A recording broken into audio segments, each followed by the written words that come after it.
muchas gracias sobre todo por la invitación. Yo trabajo para una empresa valenciana, pero con vocación internacional, una empresa iniciada por documentalistas con vocación de abarcar el mundo mundial y de hacer cosas que nos apasionen y siempre metidos, enfrascados en la tecnología, pero desde un punto de vista humanista y desde un punto de vista, digamos, de innovación y de imaginación, ¿no? y de echarle mucha imaginación. Lo digo porque me ha recordado a Óscar que decía antes, hablando de los ingenieros españoles, no lo decía el otro compañero, y curiosamente los profesionales de información, una cosa que tenemos es precisamente mucha imaginación con los presupuestos que tenemos para abordar retos realmente, vamos a decir, divertidos, entre comillas. ¿Vale? Entonces nosotros trabajamos en el sector de bibliotecas, por ejemplo, montando Koha como software de gestión de bibliotecas o DSpace en repositorios institucionales. En otro tipo de ámbitos, otros sectores, trabajamos con otras tecnologías como Pentaho de Business Intelligence o por ejemplo, software de comercio electrónico. Pero de ese bagaje, digamos, de cosas que vamos aprendiendo, os voy a intentar contar un poco armas que tenemos desde el mundillo de la gestión de información para intentar mejorar nuestros servicios de información. Porque no sé si vuestro caso es que os va fenomenal y tenéis muchos usuarios, o cada vez tenéis menos usuarios, o cada vez hay más préstamos por usuario, o hay menos, no lo sé. Siempre hay espacio para la mejora. Eso es. Entonces, ¿qué vamos a ver hoy? Bueno, vamos a ver un poco qué podemos analizar dentro de nuestro ámbito, cómo vamos a poder analizarlo. Habrá 1000 formas más, por supuesto, pero en 20 minutos es lo que me da tiempo a contaros. Quiero introduciros el concepto de cibermetría para ir más allá de nuestro propio sitio web y algunas conclusiones. Bueno, tenemos más o menos claros que sin datos es como si saltáramos al vacío cuando estamos gestionando cualquier servicio, proceso, negocio, etcétera, etcétera. Y, sin embargo, con datos, por lo menos tenemos una pista de dónde vamos a terminar cayendo, ¿no? Y con un poco de suerte, si la cosa tiene agua, como en este caso, caemos un poco más ligeros. No sé si a estas alturas ya de la mañana estáis ya hartos ya del tema o todavía os pillo con ganas. De hecho, estuve a punto de poner un pantallazo con la película V clásica, y dije yo, demasiado friki, casi me he arrepentido. Pero bueno, tanta V, ¿verdad? Pues, vamos a ver esto desde otro punto de vista. Es decir, vamos a empezar por abajo, es decir, desde mi pequeño sitio web, mi servicio y lo que yo hago y mis usuarios, y vamos a ir avanzando a qué cosas podemos hacer, digamos, como capas en cuanto a volumen de datos y utilidad. ¿Qué analizar? ¿Vale? Hay muchas preguntas que contestar cuando uno gestiona un servicio de información. Tenemos aquí de todo. Una cosa es los usuarios, cómo funcionan, atraigo más usuarios, menos usuarios, qué hacen esos usuarios, cómo es mi fondo, se utiliza mi fondo, qué parte de mi fondo tengo que rescatar, mis presupuestos, los estoy optimizando, consigo hacer las adquisiciones que necesito.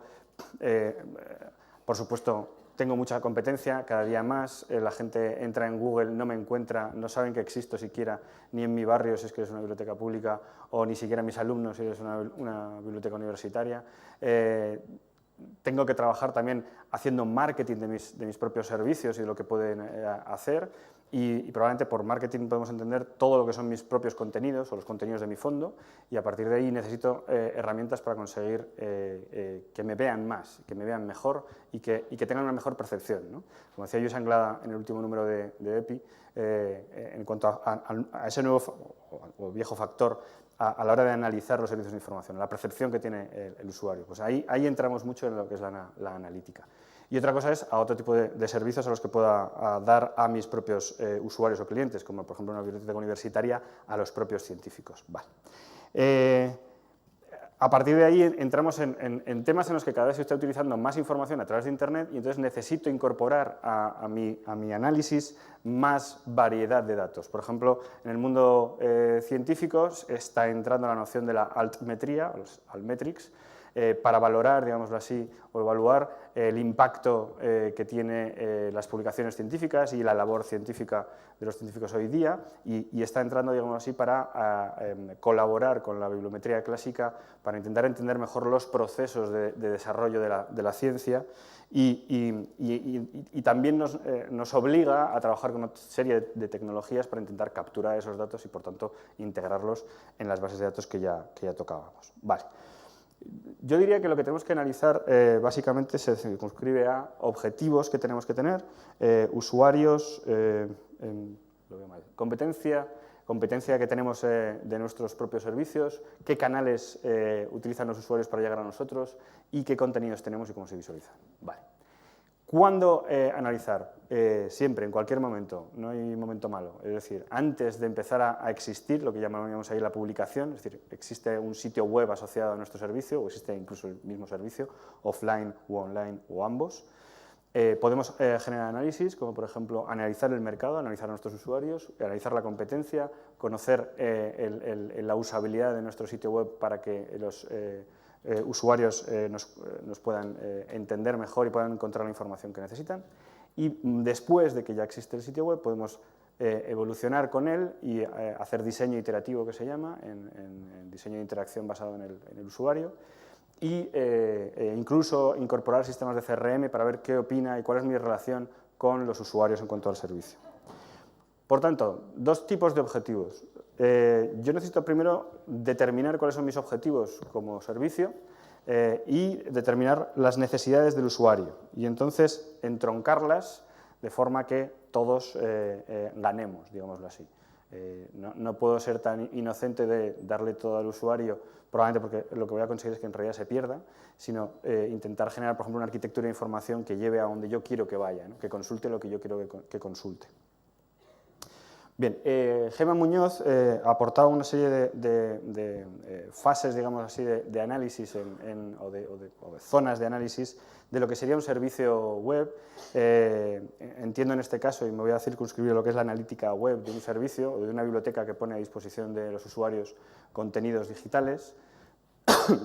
Y ella lo englobaba en cuanto a captación de usuarios, cómo conseguimos que vengan a nosotros, la activación, cómo conseguimos que hagan algo con nosotros, cómo los retenemos, cómo conseguimos usuarios fidelizados que vengan constantemente a nosotros y que su satisfacción sea mayor, y cómo los convertimos. Ahora vemos qué será eso, ¿no? Convertimos a lo que nosotros determinamos que necesitamos. Si fuera una tienda de comercio electrónico, las conversiones sería probablemente cuántos usuarios se convierten en compradores, ¿vale? Entonces, en nuestro caso pueden ser cuántos usuarios se registran, cuántos usuarios se convierten en usuarios de nuestro sistema registrados, digamos así, con los que ya pueda saber que podemos tener un trabajo de largo plazo.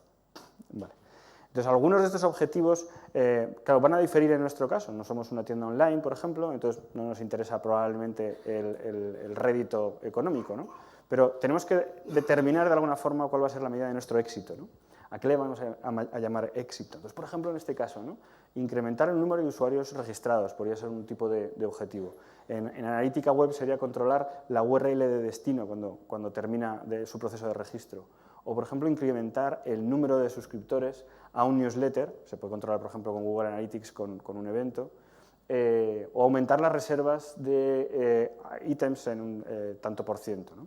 Y ocurría lo mismo que en el caso anterior, ¿no? Intentar controlar cuándo se llega a la reserva de ese ítem, por ejemplo. Y eso nos ayudaría a entender mejor las cosas. Vamos a ir viendo cómo analizarlo. Primero necesitamos segmentar audiencias, necesitamos conocer a nuestros usuarios, ¿vale? Trocearlos, digamos así, y saber cómo son y qué necesitan para poderles dar probablemente mejor servicio, ¿no? Y tenemos que trabajar tanto en las diferencias que hay entre ellos como en las semejanzas para poder hacer clústeres, hacer agrupaciones de posiblemente documentos que puedan ser útiles para ellos o contenidos, o de servicios o de momentos en los que tratar con ellos, ¿no? Todo esto se puede hacer perfectamente manteniendo la anonimización del usuario, de forma que simplemente creemos grupos y luego trabajemos con ellos. Antes de que exista nuestro servicio, podemos conocer de otras formas a nuestros usuarios, podemos hacer encuestas, podemos conocer qué dicen a través de redes sociales, podemos también utilizar, por ejemplo, Google Keywords Planner, no sé si lo conocéis, es una herramienta que nos ayuda a conocer qué buscan los usuarios. Entonces, literalmente puedo entender qué buscan, qué están demandando en Google y cuándo lo hacen, ¿no? De forma que yo pueda adaptarme a su lenguaje natural, que luego ya Ricardo me imagino que hablará más sobre ese tema, y entender mejor cómo se expresan y qué necesitan. Y así yo preparar mi servicio en función de esto. Vale. En un Google Analytics, si lo tomáramos como una de las típicas herramientas que muchos de nosotros probablemente estemos utilizando ya, la más simple sería la que nos da por defecto, pero nosotros podemos segmentar de diferentes formas. Por ejemplo, podríamos segmentar de forma que controláramos no queremos saber nada de lo que es la IP propia, de forma que no contabilicemos lo que hacemos nosotros como trabajadores, ¿vale? O podríamos incluso hacer lo contrario, no contabilizar lo que ocurre fuera, por ejemplo, y podríamos incluso generar dos vistas y compararlo. Es decir, yo podría tener unos ordenadores en la casa, que es posible que corran con una serie de IPs, etcétera. Entonces, controlar qué ocurre con los usuarios que vienen físicamente a la casa y trabajan con los ordenadores de la casa y qué ocurre con los usuarios que trabajan desde sus hogares, etcétera, etcétera. Y de esa forma poder hacer ese tipo de segmentación. También podemos trabajar con cohortes a través de Google y de esa forma elaborar otro tipo de segmentación más compleja. Muy bien. Cosas que vamos a ir buscando, tendencias, progresión, mejoramos, no mejoramos, lo comparamos con el mes anterior, con el año anterior, lo que sea. A ver si quiere. ¿Sí? ¿No? No sé si soy yo que tengo que darle al... Ah, es eso, vale. Otro de los indicadores que vamos a estar probablemente controlando mucho cuando empecemos a meternos con Google Analytics, que es como suele pasar con tantas herramientas, crea adicción, es la tasa de rebote, es decir, los usuarios que vienen a nosotros y que inmediatamente se van. Claro, las herramientas, como ya he dicho algún componente, nos van a dar pistas, pero necesitamos luego averiguar el por qué es lo que está pasando y por qué se van. Porque han llegado, que ha sido una suerte, bueno, lo hemos conseguido y ahora de repente y se van y no disfrutan de nuestro servicio. Vale, pues esto es puede ser una forma de verlo. Entonces, digo que hay que contextualizar porque si fuera una tienda online que hay una tasa de rebote alta podría ser negativo, porque claro, son gente que se va, no compra y por tanto no hay un rédito de eso. Pero, por ejemplo, si uno de nuestros objetivos es que vean un teléfono de contacto y que llamen, si ha venido, ha visto la página del teléfono y se ha ido, pero ha llamado, ningún problema. Es decir, esa tasa de rebote no es un problema. Por eso hay que contextualizar. Vale. Y después, una de las cosas que veremos, que aquí podemos coincidir precisamente con las tiendas online, sería el embudo de conversiones. Es decir, de cada 100 personas que viene a vernos, ¿cuántos acaban convirtiéndose en usuarios, haciendo un préstamo, viendo la página que yo quiero que vean de ayuda o ese teléfono o el contacto de hable con el bibliotecario, lo que sea? Pues todo eso lo podemos medir y podemos investigar en qué momento del proceso se nos ha perdido dentro de nuestro sitio web y a partir de ahí intentar mejorar la cosa. Y evolucionamos a partir de ahí, de lo que llaman el mundo de arena, al reloj de arena, es decir, después de eso, sobre todo en la parte de marketing, digamos así, ¿qué hace que los usuarios digan qué bueno es este servicio o qué interesante el libro que me he leído o la información que me dieron acudid al instituto, acudid a este servicio, ¿no? ¿Qué es lo que hace que llame a la gente, ¿no? Vale. Consejos, salgamos de las métricas por defecto. Muchos de mis clientes tienen el cuadro de mandos típico de Google Analytics y se quedan ahí y no miran más allá. A la izquierda tenéis diferentes métricas, como por ejemplo entradas, salidas, visitantes, páginas vistas, visitas nuevas, visitas recurrentes. Todo eso son métricas. Y a la izquierda tenéis dimensiones, es decir, podemos analizar la dimensión de una página, la dimensión de un término de búsqueda. Entonces, a partir de ahí podéis empezar a cruzar y hacer muchísimos análisis que, ya digo, podemos estarnos... De hecho, yo doy clase en un máster, hay másteres solo de esto, así que, por supuesto, el tema da para mucho más. Y a partir de ahí empezar a jugar y empezar a intentar conocer. Entonces, la cuestión es intentar conocer mejor qué es lo que los usuarios están haciendo en nuestro sitio web, qué es lo que no están haciendo y a partir de ahí, por qué. Cuando entramos en el por qué, empezamos a liarnos, porque claro, eso ya es más complicado. Entonces, uno de los sitios que probablemente menos utilizamos o infrautilizamos es el análisis de nuestro propio OPAC, de nuestro propio buscador interno, ¿no? Muchas bibliotecas tienen OPACs y Google Analytics tiene una opción en la que puedes controlar qué es lo que los usuarios buscan internamente y a partir de ahí saber si lo encuentran, no lo encuentran, cuándo empezaron la búsqueda. Una de las cosas que probablemente nos faltan en muchos sitios web bibliotecarios es una arquitectura de información que aproveche uno de los mejores valores que tenemos, que son precisamente los metadatos, ¿no? Ay, ahora tampoco. Ay, casi, uepa.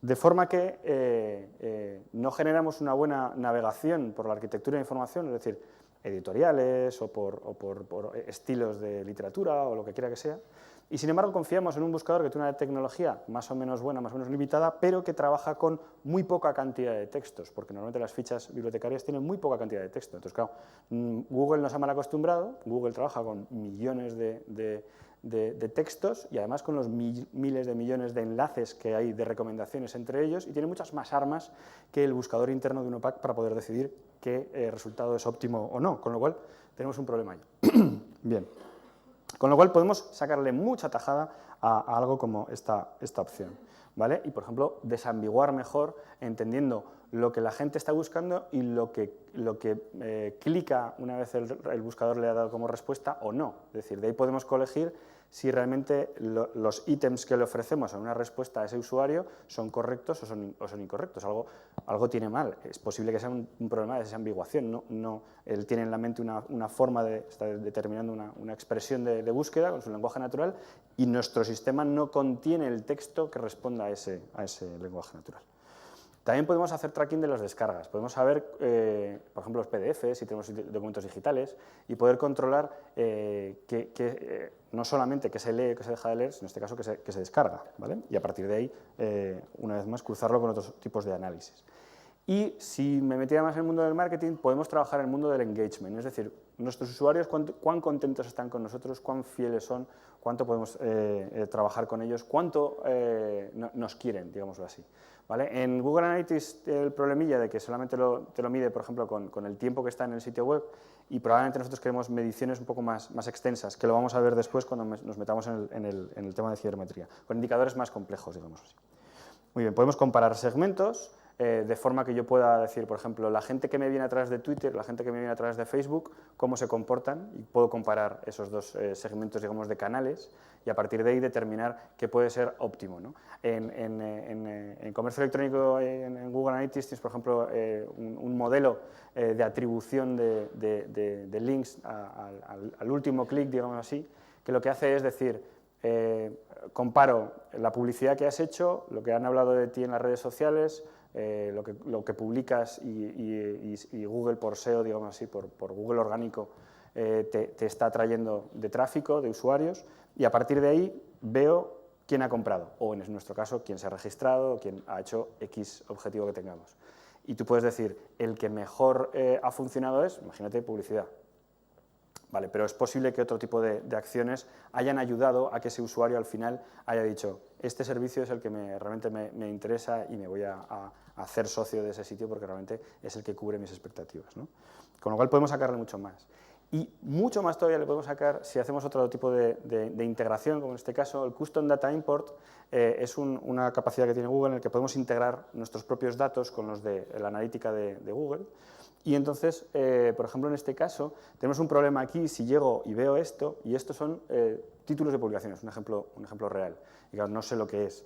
Y entonces, claro, yo lo que quiero es conseguir entender mejor cómo esas publicaciones han sido obtenidas. Vale, entonces yo puedo integrar mis datos del fondo para entender, por ejemplo, ahí es donde le digo que me lo importe y a partir de ahí yo puedo saber, por ejemplo, por autores, por editoriales, por diferentes categorías, etcétera, qué es lo que ha pasado, cómo los usuarios se han movido en nuestro sitio web, ¿vale?